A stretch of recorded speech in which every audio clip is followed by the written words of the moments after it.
Samajwadi party के सांसद नरेश अग्रवाल ने दिया है मोदी और महिलाओं के बारे में आपत्तिजनक बयान। नरेश अग्रवाल निशाना तो मोदी पर साध रहे थे, लेकिन मोदी पर बोलते बोलते वो महिलाओं के बारे में आपत्तिजनक बात कह गए। नरेश अग्रवाल का पूरा बयान सुनाने लायक भी नहीं है। नरेश अग्रवाल ने बयान रात में दिया था, लेकिन दिन में भी वो अपने बयान पर कायम हैं। नरेश अग्रवाल कह रहे हैं कि मैं अभी भी अपने बयान पर कायम हूं, मैंने कुछ भी गलत नहीं कहा। हालांकि जो बयान हम नरेश अग्रवाल का आपको सुना रहे हैं टेलीविजन पर, वो सुनाने के लायक नहीं है, उसे हमें बीप करके सुनाना पड़ रहा है। जिस शब्द का उन्होंने इस्तेमाल किया वो हम आपको नहीं सुना सकते।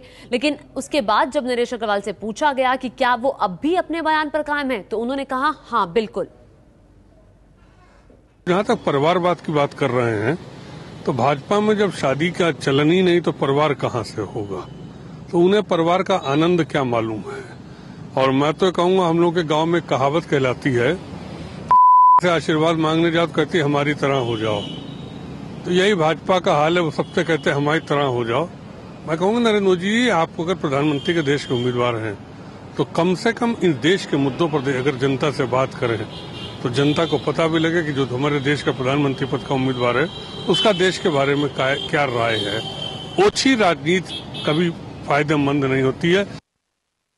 हमने तक मिसाल दी, जो परिवारवाद की बात की उसकी हमने मिसाल दी कि हमारे गांव में एक कहावत कही जाती है, और हमने किसी व्यक्ति पे नहीं कहा था, हमने पूरी भाजपा के ऊपर कहा था। जबकि मोदी जी सीधे सीधे मुलायम सिंह को अटैक करते, प्रधानमंत्री जी को चोर कहते, हमारे सरकार और नेता को भ्रष्ट कहते हैं, तो वो सीधे व्यक्तिगत आरोप लगा रहे हैं। हम कभी व्यक्तिगत आरोप नहीं लगाते हैं और हमने कभी असंसदीय भाषा का इस्तेमाल भी नहीं किया है। मैं हरदम संसदीय भाषा का इस्तेमाल करता हूँ। तो मैंने जो कल कहा था बिल्कुल ठीक कहा, तो मैं अपने स्टैंड पे वैसे ही कायम। और उधर नरेश अग्रवाल के बयान पर बीजेपी और महिला आयोग ने भी आंखें तरेर ली हैं। महिला आयोग तो नोटिस भी देने वाली है नरेश अग्रवाल को।